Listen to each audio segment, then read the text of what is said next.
Lapha kuseMsinga enyakatho yesifundazwe iKwaZulu Natal. Le ndawo esemakhaya ibalwa kulezo esihaqwe kakhulu ke ububha esifundazweni.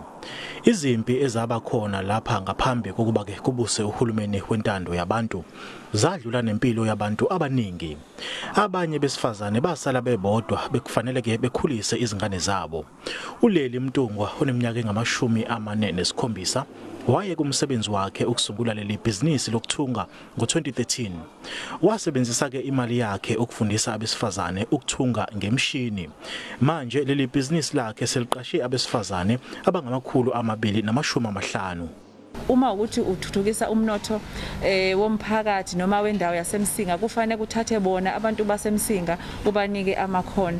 Abaqashiwe ke kulolu hlelo bathi ke lokho kuyiguqulile impilo yabo. Siyasebenza, siyahola, siyangenisa ukudla ekhaya. Ngiyakwazi ukuyibona impilo ukuthi iyaqhubeka ngoba angihlezi ngibala ukuthi konje namhlanje ngizokwenza njani. Leli bhizinisi ke lihlomule ngomshini kanokusho ukukhiqiza izimfonyo. Sibaxhase ukuze bakwazi ukukhiqiza. Sibanikeze uqeqesho.